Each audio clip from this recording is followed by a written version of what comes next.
Welcome all. In this video, I'll give you a demo of Serverless Analytics pipeline in AWS. I'll cover Athena, Glue, and QuickSight and how these three services integrates with each other, specifically when you create data pipelines. I'll not be covering theory about Athena and Glue as it is already been covered in my previous videos. But for QuickSight, I'll teach you the basics also. So let's get started. So this is a sample diagram of serverless analytics pipeline. You have your source data in S3 where it is getting ingested from different sources. So these sources could be IoT devices or Kinesis Firehose or some manual process. So this data could be coming at regular intervals or it could be a one-time loading activity. Once the data is added into the S3, you can create Glue crawlers that scans your data in S3. So this crawler again can be triggered manually or scheduled to run at some interval based on the data ingestion. You can also start your crawlers through Lambda functions based on some events such as S3 put object or some SNS event. So once the crawler finishes, it creates table in AWS Glue catalog. So Glue Data Catalog is a fully managed and centralized metadata repository for all of your data sources, regardless of where they are located. You can have data in DynamoDB, S3, Redshift or JDBC. You can maintain schemas of all of these data sources and use them in your ETL jobs. So if you have worked in big data space, you might be aware about Apache Hive. So Glue Catalog performs the same role as Apache Hive does. So once you have data in Glue Data Catalog, you can use that to fire queries from Athena or from Amazon Redshift Spectrum. Athena would be covered in this tutorial. So once you have your tables ready in Athena, you can go to QuickSight and create data sets based on Athena and create analysis and dashboards using the queries fired by Athena. So this is precisely the pipeline that we'll be covering in this video. For this tutorial purpose, I've created this bucket Athena Lab 001 and I have two folders in this bucket. One is water folder and another is output. This output folder stores the output of my queries in Athena. So in this water bucket, we have our source data as water data. Now I can go to Glue. This is my Glue crawlers console. You can see that I don't have any crawlers yet. So I'll click here, add crawler. I'll give my crawler a name, water data crawler. Click next. Crawler source would be data sources and it will not be existing catalog tables. Click on next. Data source would be S3 because I have my data in S3. You can click on this folder icon here and choose the bucket here. So my bucket is Athena Lab 001 and input folder is water. Select this and click next. I don't want to add another data source. Click on next here. It'll ask you for the IAM role, which will have access to run the crawler and access to my data in S3. Keep this option selected, create an IAM role and type this role. Glue would create this role for me and click on next. Then this is the frequency which I was talking about in the introduction. So you can run this on demand, you can run it hourly or you can give a cron expression also. But I'll choose this run on demand. I'll run this manually. Click on next here. Now you have option to choose the database where you want to store the table which will be generated by the crawler. So I'll choose MyDB here. If you don't have your database here, you can just click on add database and give your database a name and click on create here. I've already created MyDB, so I'll choose MyDB here. Then grouping behavior for S3. So I'll choose create a single schema for each S3 path. So what will happen is if I have multiple files with water data, then it will not create different tables for each file. Rather, it will create only one table and create a single schema even if we have one less column or one extra column. Click on next here. So this is done. My configuration for crawler is completed. I'll click on finish here. You can see here my crawler is created and the status for now is ready. Last runtime is 0 seconds because we have not started this. You can select this crawler and click on run crawler button. So you can see that this is attempting to run my crawler. You can see here the crawler is running now.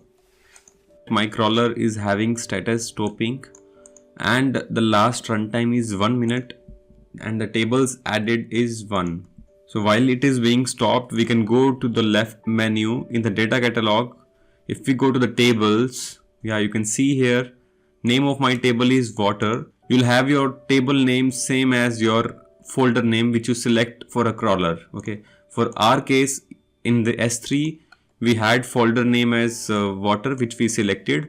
That's why we had table name as water table. So you can open this table and you can see the schema for this table. You can see that these are the different columns that I have and the data type of columns. Then if you feel that the data type of any column is not right and you want to edit that, you can just go to here, edit schema button, and you can select the data type. Let's say the district is not string. We know that it's a string value, but let's say if this is a wrong value, you can choose the right one here and update this data type. And after that, you can click on save here. I'll just click cancel here. So if you save your changes, you'll have different version here. You can see here, data catalog maintains the different versioning also. So anytime if you want to see the versions, you can see here and you can choose that particular version. So this is pretty straightforward.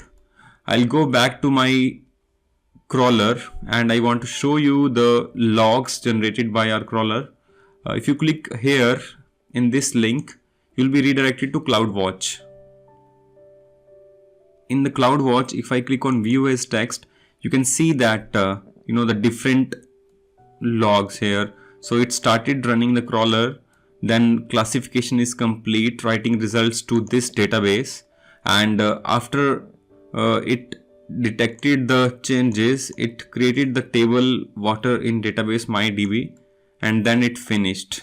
So this is useful when you have a crawler running on a regular interval on the same data. You'll get to know the different values. Let's say that if I update my data and include one new column inside my data, and when the crawler runs, crawler will automatically determine that a new column is added and it will update the table in the MyDB. So I've explained this in detail in my Glue crawlers video. You can go there and check that. You'll have a complete understanding internally how crawler works.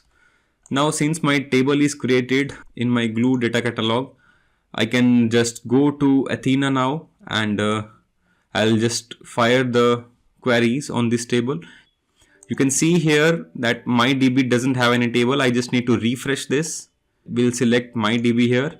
Now you can see that we have this water table here. If you expand this, you'll see all the columns here with the different names and data types. Now before executing some queries on this table, what you have to do is you have to go to the settings and update the query result location here. So what happens is every time when you execute the queries, Athena stores the result of that query into the S3 path. So what you have to do is you can again go to select here on this folder icon and you can choose the bucket here and then the output folder. So this is the output folder that I have and I'll select this one. Just click on save here, and once you have this configuration completed, what you can do is click on these three dots here and click here preview table. We have this data coming from S3 through our Athena queries. You can perform different type of queries, group by, joins, if you have multiple tables here, and it's very easy to query the big data in S3 through Athena. You can see that runtime of my query is 0.43 seconds and data scanned is 72.41 KB. So I hope you know that we are charged for the runtime and the data scanned in Athena. If I want to fire a more complex query, let's say I want to see what is the recharge from rainfall from a particular state I can change my query. I'll write it here.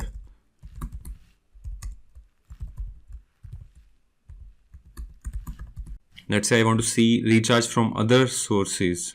I'll write sum of recharge from other sources.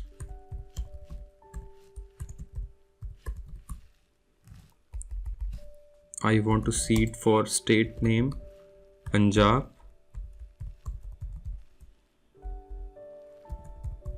I'll group by state. So once you write the query, just click on this format query. It will format your query into the nice looking one. Now I'll run this query. So this has given us error, unexpected parameters for a function sum.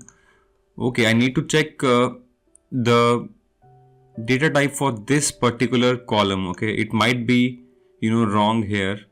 So this is saying that this is varchar, but it should be double, real, big int or decimal. So this is the reason, guys. I told you can edit your table data types in the glue data catalog. I'll do it now.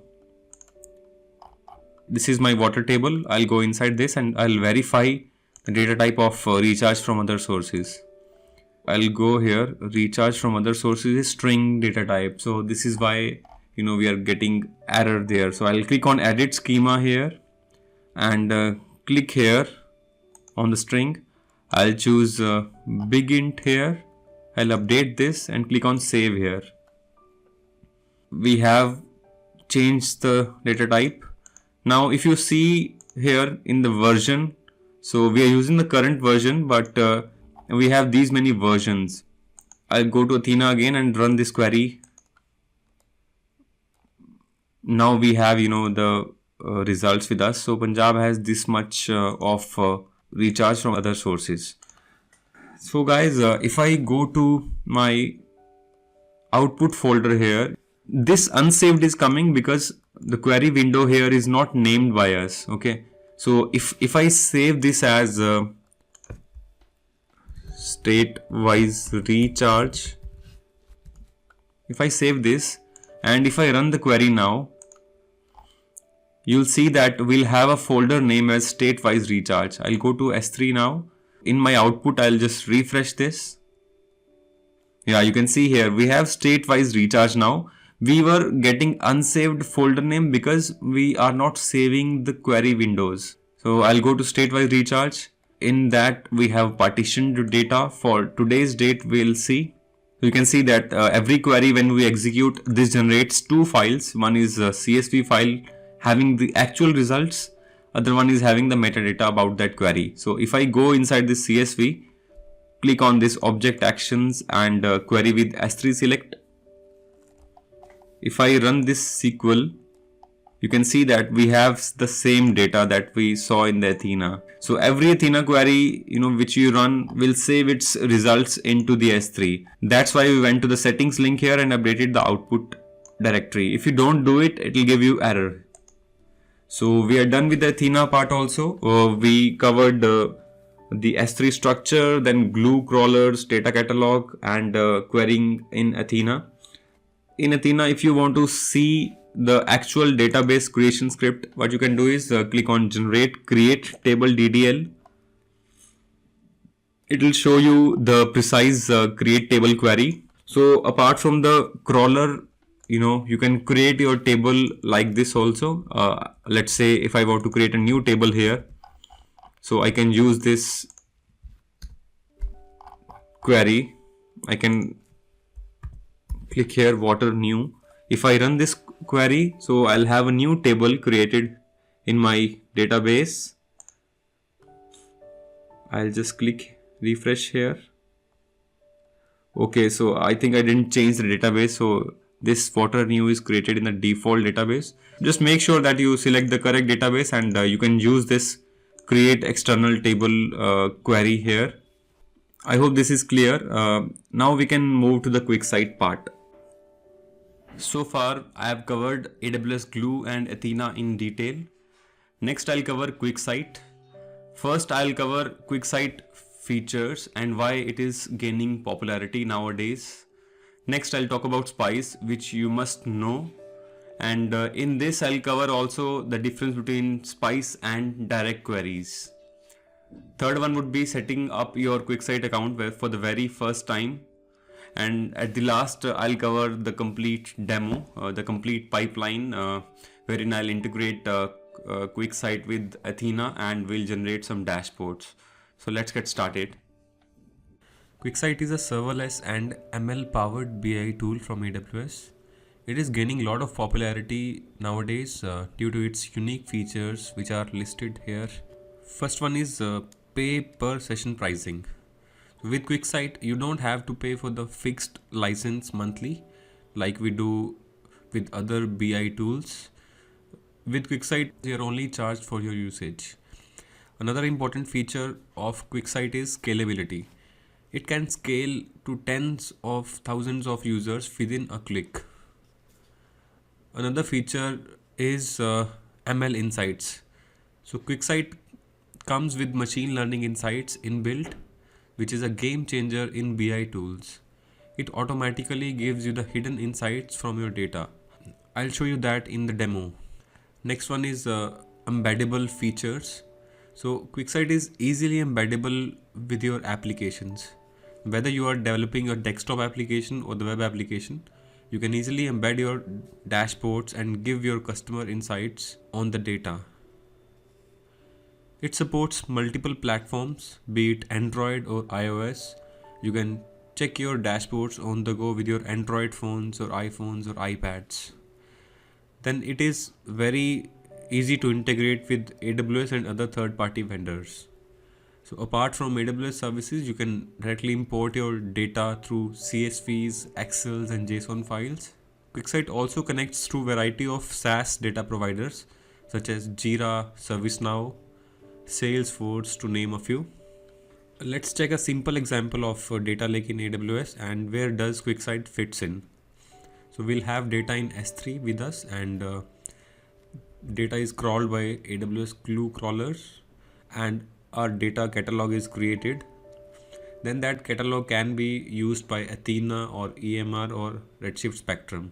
QuickSight is then integrated with all these services, and you can show visual dashboards of the data from these analytics services. So we'll take this example in our demo also. We'll have data in S3 and we'll display that data in QuickSight. We'll see this in our demo. We'll have data in S3 and we'll create dashboards from our data in S3 using QuickSight, and the analytics tool in our case would be Athena. So this is all from the QuickSight theory. Let's jump into the QuickSight setup now. We've already seen the theory of QuickSight. One important topic to cover in QuickSight is Spice, which is super fast parallel in-memory calculation engine. So Spice is very important in QuickSight. So if you go through any of this QuickSight tutorial, you'll find mentions of Spice in that. AWS says it is the brain behind all the advanced calculations that happens at the backend when you create analysis in QuickSight. Spice gives quick responses to your queries and it is fully managed. So to create a visual, you have to load the data into the Spice. And once the data is loaded into the Spice, you can generate as many visuals as you want. So you can see this diagram. You must have a data source. That data source can be S3 or any CSV or XLS file that becomes the source for your Spice, and Spice data is used to create the dashboards. So this is plain and simple flow from your actual data source into the Spice, and from Spice to create the dashboard. Spice is actually costly. You get 10 GB capacity per user, but if you need more, you are charged. So the charges are 38 cents per GB. You should do proper capacity planning if you use Spice. Otherwise, you can see some spike in your billing reports. There is one more option to generate the dashboards apart from loading the data into Spice. So instead of loading your data into Spice, you can directly query the data, and in this way you will save the Spice cost. I'll give you comparison of loading the data into Spice as well as direct querying your data source. So these are the differences between Spice and direct queries. So the advantages that Spice gives us is faster processing of analytical queries. Second is more weight in direct queries. So this is plain and simple, guys.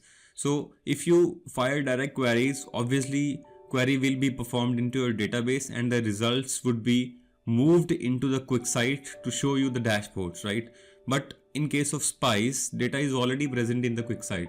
So you'll get less waiting, less latency in case of Spice. The data stored in Spice can be used multiple times. If you use direct queries, then you would be charged for every query. For example, in Athena, if you create analysis on the same table, you would be charged again and again. So data is not cached in between. The only problem that we have in Spice is, what if your data source gets refreshed? So let's say that there is an S3 folder from which you are picking your data for Spice. You have your data which is, let's say, 1 GB of size, and let's say every day some data comes into your S3 folder and you want to see the dashboards based on the new data as well. So what is the solution in that case? If you use Spice for your data sets, then there is an option to refresh the data in Spice. So let's say that every day, if you know that data comes at a particular time and you want to refresh that Spice data, so you can specify the interval, a cron expression, and the data would be automatically refreshed. In case of direct queries, they only work for the DB sources. So that can be, ADS or Athena and the other databases that we have in AWS or on premises. You're not charged for the upfront storage like we do in the Spice, and we don't need to refresh the data because every time when we create the analysis and dashboard, we are firing the query to our data source. So this is the precise difference, guys. I wanted to cover this very important topic in QuickSight. Now I'll show you how you can set up your QuickSight account for the very first time. So let's get started. So I've logged into my AWS management console. In the search box here, type QuickSight and you'll get a link of that. When you click on this, it'll open a new page. You can see that I have not signed up for QuickSight, so this is asking me for sign up. Just click here. So QuickSight provides you two editions. First is standard edition, then is enterprise edition. You get a 60 days trial for both standard and enterprise, and you can see that we have different features like author per month in standard is $9, but it's doubled in enterprise. Then readers pay per session is not included in the standard edition, it's in enterprise. So this is what we were talking about in the QuickSight features. Then you get single sign-on and SAML or OpenID Connect with both. Then access data in private VPC is only with enterprise. Then row level security, data encryption at rest, all these security features are available only with enterprise. Then AD groups and email reports again in enterprise only. So we get a 60 days trial for both the editions. So I'll choose enterprise and click continue. In this page, first you have authentication mechanism. So you have SSO or Active Directory. You can combine QuickSight with your company's Active Directory, but I'll choose SSO here. Then you have to select a region. I'm using North Virginia for all my other services, including Athena. So I'll keep North Virginia here. Then your account name, I can give my name as then you can enter email address. Then there are a few checkboxes. First one is if you want to allow inviting users by email, you can click that. Then enable auto discovery of data in Redshift, RDS and IAM. I'll keep that checked. I'll keep my Athena checkbox checked. If you see this message, please ensure the right Amazon S3 buckets are also enabled. So this means that if your data is available in any of the S3 bucket which is being used by Athena for querying, you have to make sure that QuickSight has access to that data. So in my S3, I have this Athena lab bucket which contains all my data, used by Athena. So I have to make sure that QuickSight has access to this bucket. So just select this and click on the write permissions for Athena workgroup, because our query results are also stored in S3. Click on finish. So you can do this step here during the account setup, or you can do this later in the account settings. Okay, so my settings are completed. I'll click on finish now. So this is creating my account. My account setup is completed. I can go to QuickSight now. Just click on this button.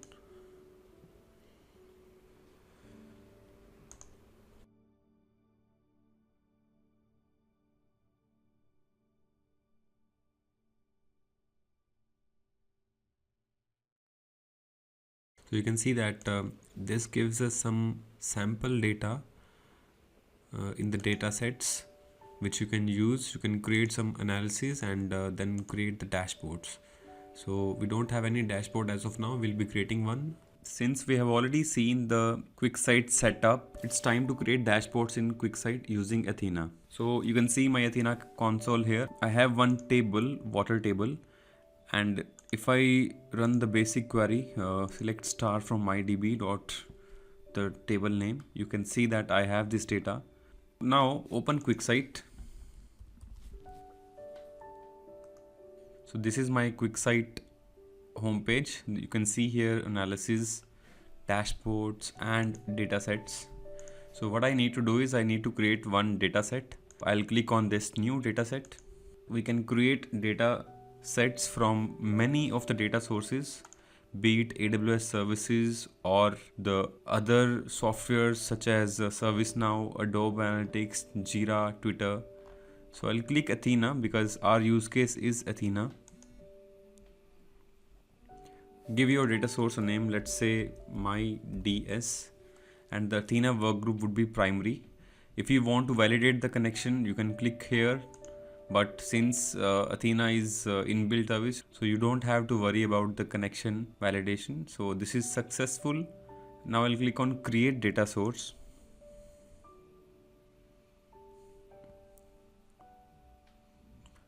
You can see here it automatically populated the catalog, AWS data catalog. If I go to Athena, you can see that we have this data source. Now in the databases, I'll select MyDB here, and it will display all the tables inside MyDB. So I have only water table. So this is available here. You can click on edit or preview data. Here you can see all the data inside your water table. You have two options in QuickSight. First is Spice and other is direct query. So when I say Spice, data would be loaded into the Spice engine of QuickSight, and when you create visualization, data would be fetched from Spice. So it's actually faster when you use Spice, but there is a trade-off. Spice is actually quite costly. You might have seen the prices when you set up for QuickSight. Another thing is, when you use Spice, you have to make sure that you should refresh your data if you want to see the updated values. Let's say, for example, currently my data is coming from one CSV file which has these many records, 649. If I import the data into Spice and let's say after 2 days I update my CSV file to add 600 more records, then I have to come to QuickSight and refresh the data so that I'll see the updated data in my dashboards. But when you direct query, so every time when you open the dashboard, data would be fetched from Athena. But in the direct query trade-off, there'll be slight delay while fetching the data from Athena. So you have to manage this trade-off. I'll select direct query here. Another thing is, when you choose Spice, you can augment that data with SageMaker models. Okay, so if you choose Spice and you click on augment with SageMaker, you can see your ML models here. So I'll cancel this and I'll choose direct query. By the way, you can see I have this much Spice capacity remaining, 1 GB. After selecting direct query, click on save and visualize.